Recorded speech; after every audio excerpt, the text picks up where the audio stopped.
Thank you for joining us. This is Live with Miami's Community News, and I'm Michael Miller. Our guest today is Houston Cypress. Thank you, Houston, for being here. Hey, Mike, it's good to be with you here too. Thank you. Right, so today we're going to talk about all things Miccosukee, including the Arts Symposium. So first of all, tell us about what the Arts Symposium is. Well, it's a get-together for the community. We're putting together a 24-hour event, and we're looking at the environmental and Everglades situation from all different angles. I'm an artist, so we got art offerings. My buddies are bringing the science component.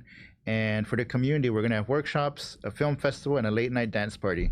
But we want everybody to come and to feel welcome. So we're also going to have Spanish interpreters there.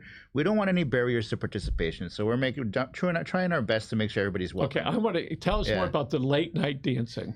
You don't take us out on the airboat rides, all right? And drop us off at a little peninsula out there, do you? I mean, maybe one day there's going to be a rave in the Everglades, but for this one, it's going to be in the casino. Okay. And, like, we're doing all this work, right? We're working hard. We're getting to know the community. And sometimes we need to blow off a little steam. So why not shake it into the early mornings? Yes.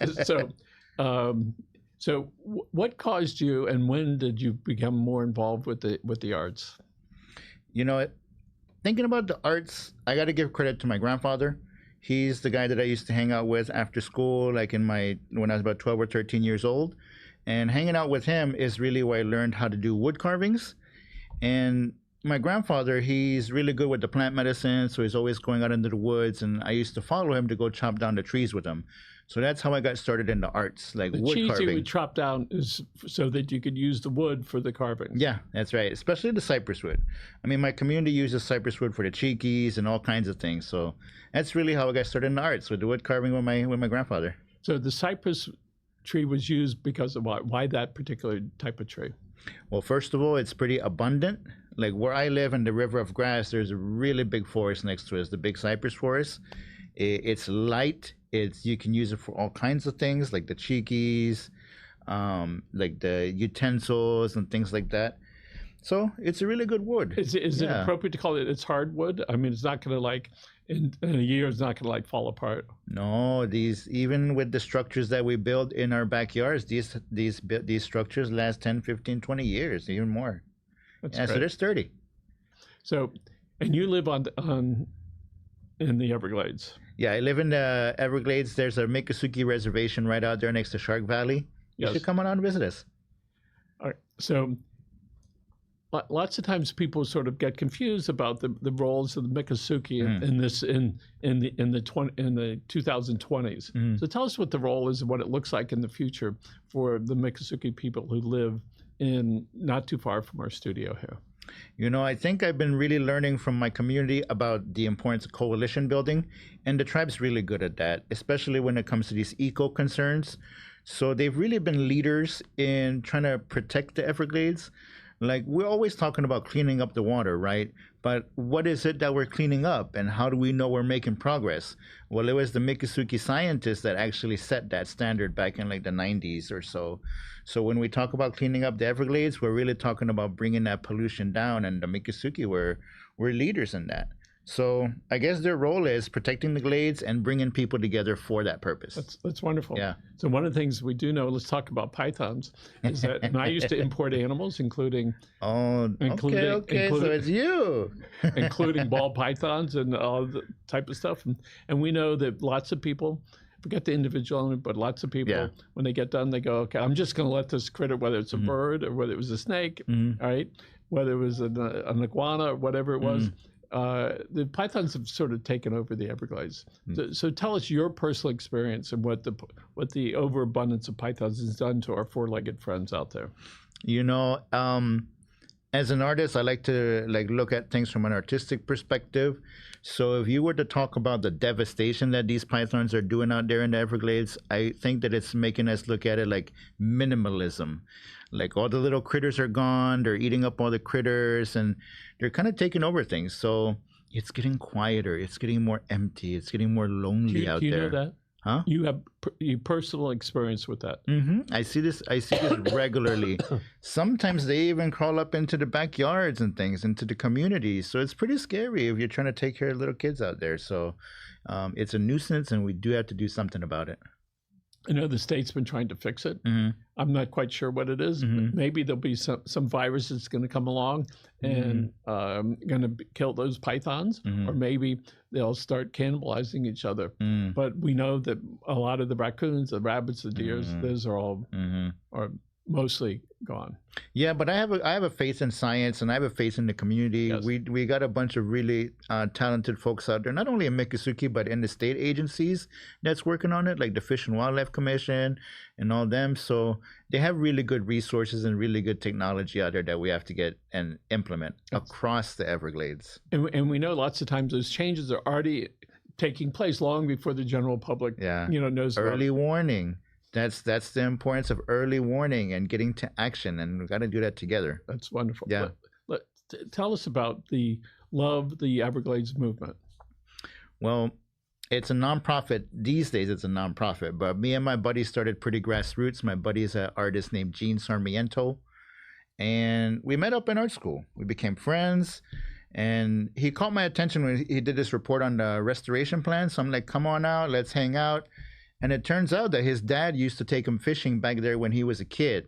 And me growing up out there with my family, like what we end up having in common is that the Everglades gives us family feelings, like good times, good memories. And we wanna share that with folks.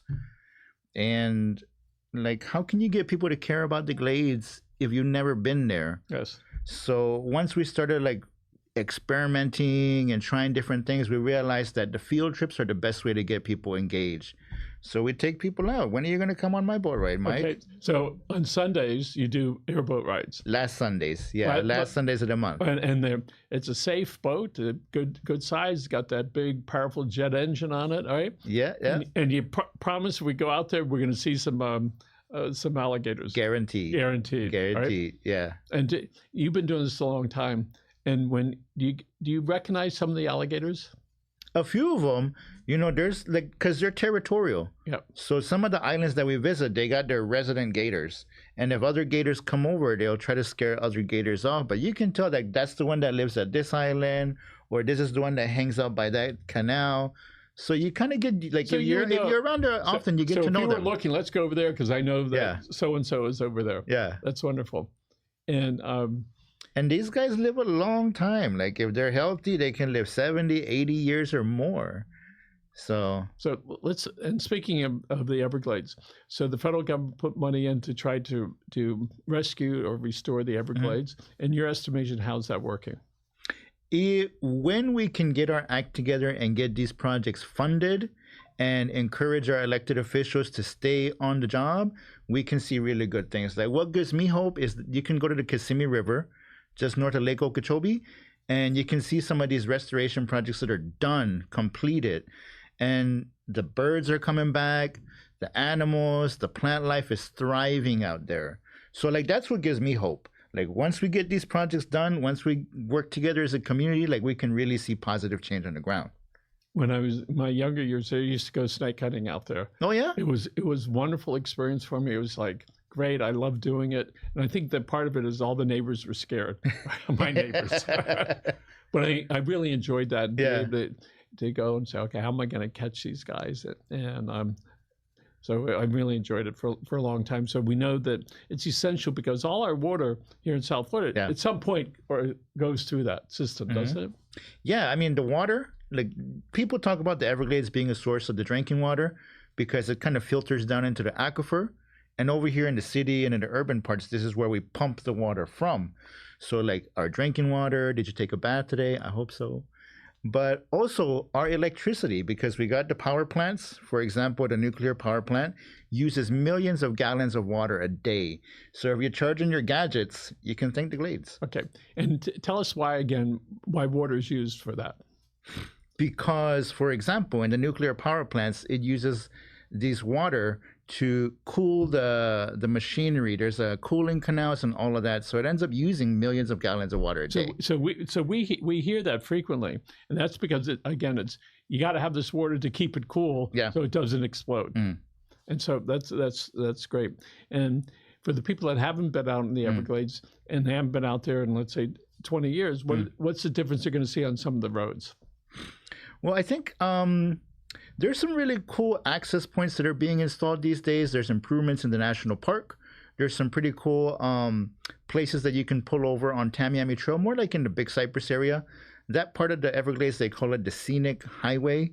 So when you're cruising down the Tamiami Trail, you really don't want to go fast. You want to take your time, go slow, pull over to some of the trails.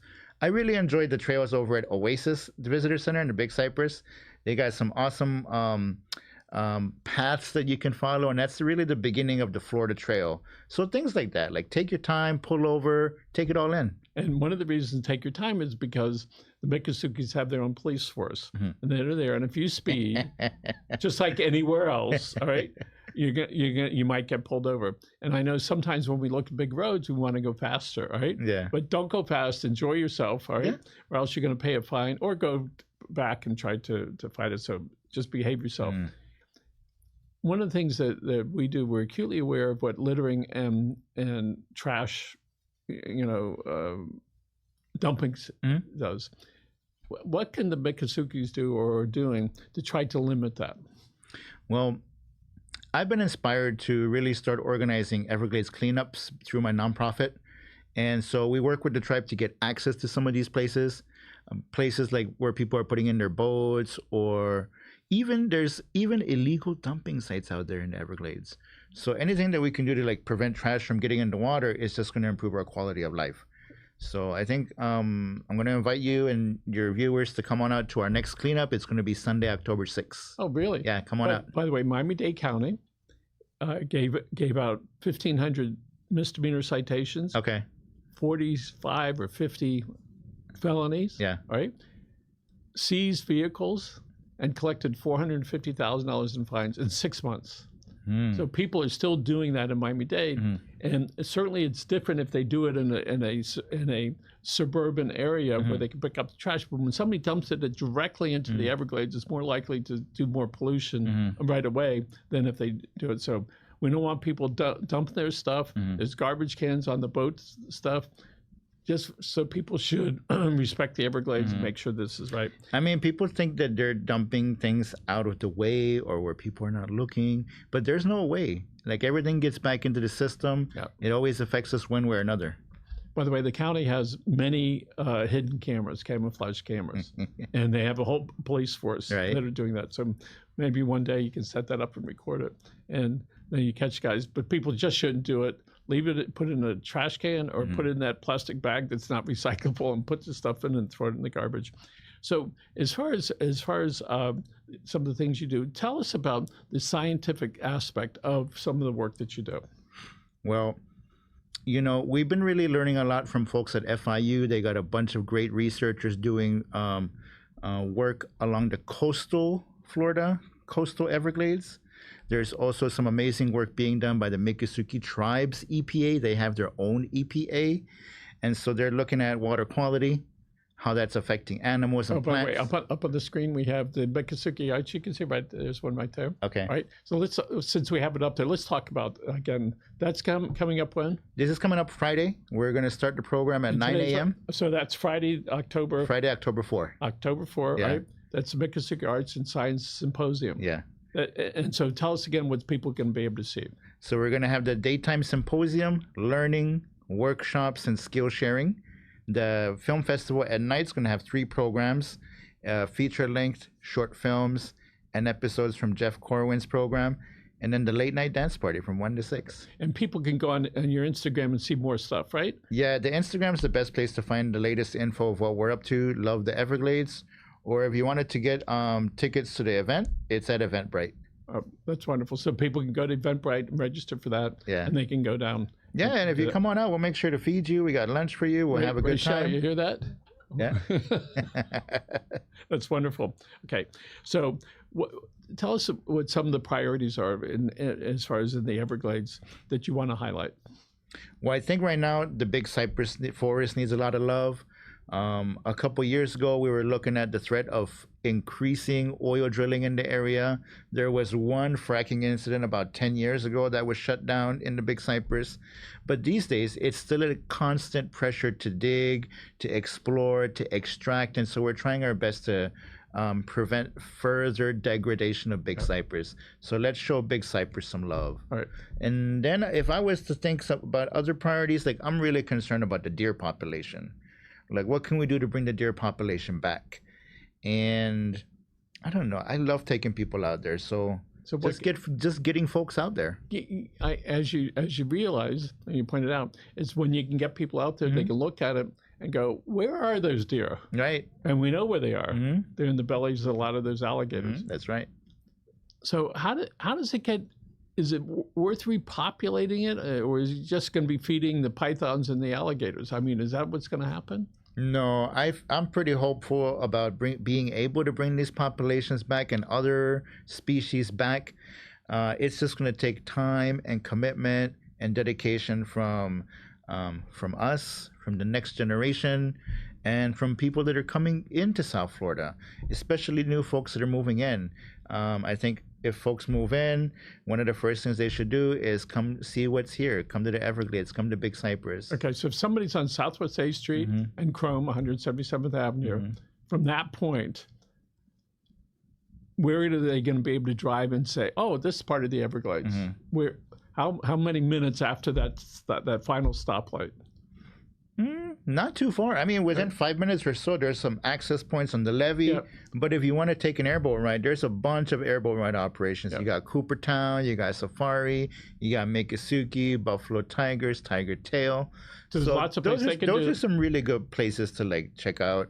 And like being an artist, I just found out about this new art gallery over in the Homestead entrance to the national park. They got the Ernest Coe Visitor Center, and Airy is one of the art residencies there. They got a world-class gallery out there. So there's something for everybody. Come on out. All right. So tell us about your first name. How did that happen? Houston. First. Houston R. Tell us about that.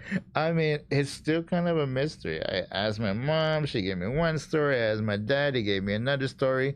But I think it's a cool name. All right. Yeah, it's still a mystery. So tell us about the last name. Yeah.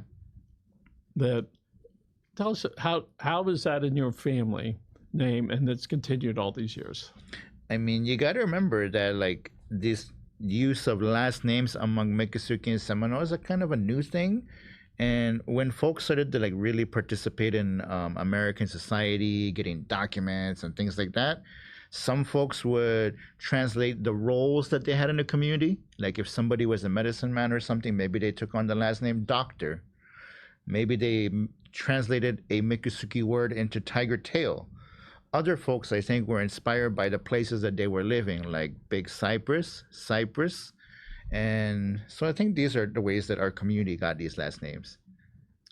So often, you know, But you got to remember, like, we have our own way of, like, identifying our families. Like, for me, I'm from the Otter family. So maybe one day I'll change my last name to Otter. Who knows? So when was the last time that name was used? What's that, Cypress? Otter? No. Oh, Otter? All the time. All the time. So if that lineage is Otter, even though right now you're using a different name. Because the Otter is a Miccosukee name, and so we're always going to have that. Yeah. The Cypress thing is new. Maybe it'll change. I don't know. When you say new, you mean the last 100 years? Yeah, the last 100 years or so, yeah. In the early 1900s. That's wonderful. So here we go. So who are some of your heroes, some mentors of yours, and as far as preserving the Everglades? Well, the first dude that comes to mind is one of my grandfathers. His name is Jimmy Willie. And I grew up with him. Like, he's the guy that really took me out into the Glades. I used to ride around the airboat with him, and he really showed me, like, what the landmarks are. Is that when you learned to drive or ride it? Yeah. What do you call it? You call it drive? No. Drive the airboat? That's pilot? Yeah. Whatever. Not really pilot. Drive. Okay. So, yeah, I used to cruise around with him first thing in the morning before taking off to school, and he really showed me how to know my way around the land. And he was pretty active up until his 70s or so, gardening, building houses. But it's only recently that he was forced to retire. He had an encounter with an alligator recently. So, like, now he's kind of slowed down a little bit, but he's one of my heroes. Like, for me, I think, like, taking care of the Everglades and conservation really is about caring and caring for the land itself. And I think some of the best ways that we do that is by making sure our gardens are thriving, remembering the place names and making sure that the next generation knows who they are and where they're coming from and where they're going. So he's been a really big influence in my life, my grandfather, Jimmy Willie. That's wonderful. Yeah. Still close to him. Mm-hmm. That's wonderful. So if people want to find out more about the Love the Everglades movement, where can they go for that? I recommend Instagram. It's like where we have the latest information. We're at Love the Everglades on Instagram. We're about to launch our new website. Give us a couple weeks, but it's going to be pretty snazzy. That's going to be at lovetheeverglades.org. But check us out on our social media. That's wonderful. Yeah. So what do you see in your future in the next 5 to 10 years? I'm really excited about the next generation of Miccosukee and Seminole youth. They're really inspiring, and I hope that maybe they would be interested in taking over the work that we're doing. Maybe they're taking over Love the Everglades. Who knows? Maybe they're starting their own projects. But I'm really looking forward to supporting what the youth are doing in terms of the arts and conservation. Like, they're really inspiring. So we know lots of times people get very involved at a very young age. In your case, you talked about your grandfather when you were 10, 11, 12 years old, right? So what can you and your team do to try to get those youngsters from age 2, 3, 4, 5, 6, 7 to become aware of this, so maybe that they will attach to this and make some of their work to be included? I think for me, I think what worked for me is just realizing that our families care for each other, and that care for me was expressed growing up by use of the plant medicines. And so I hope that the next generation can still have access to these plant medicines. And I think that's like the subtext for all of what I do. Yeah, it's nice to make art. Yes, it's nice to bring people. But if we don't have access to these plant medicines, what are we doing here? So, like, hopefully I would like to see the young people still have access to that. Let's talk about when you use the word plant medicines for a while, a couple times minimum. So tell me about that. So in our tradition, one of the first plant medicines that we learn about is the swamp bay. And I think it's really fascinating that other people use it in their cooking. In Spanish, they might call it hojas de laurel. You throw it in your stews. And so, like, we use it as medicine. So the medicine can help us mentally, physically, spiritually. You combine it with song, dance, and color. It's really a great way of life. But some people use it in their food. Some people use it in their food. So, and do you think they're using it in the food because they go, I think this might be good for me, so they just consume it that way? I mean, other folks, like, I'm talking about other cultures using it in their food. Like, for us, we use it as medicine, but I don't know. I think it tastes good. This is not medical advice. If they need medical advice, go to your healthcare professional. But nature heals. Absolutely. If you need medical advice, come out of the Big Cypress and listen. Grandma was right. Yeah. Right. And so lots of those things are available in the Everglades. If somebody wants to go on a hike, they say, "Listen, I want to find a qualified guide to take us through there." Where would they go to find that information? I mean, one of the things that we like to do at Love the Everglades is give referrals. So you can send us a message through email or through the Instagram, and we'll definitely connect you with the people you want to meet. We have a lot of friends that can take you on hiking excursions, or if you want to volunteer, or if you want to give back somehow, if you want to work with plants, animals, or what have you, like, we're happy to refer you. That's part of what we do. We offer a referral service. That's wonderful. Yeah. So we're getting ready to wrap up, Houston. So if there was one thing that you would like to depart to some young person that's listening right now, what might that be? I think you can too. Do what you can with what you've got where you are. It's possible. And one man or woman can make a difference. That's right. All right. And you have. Houston, thank you so much for being here. Appreciate you, Michael. Folks, if you want to find out more about the upcoming events, you can go to your Instagram. That's right. And they can find you all over. You have an event coming up in a couple of days, but stay tuned for all the different type of things. Which camera am I looking at? The red one right over here. There we go. Instagram's right on the screen there.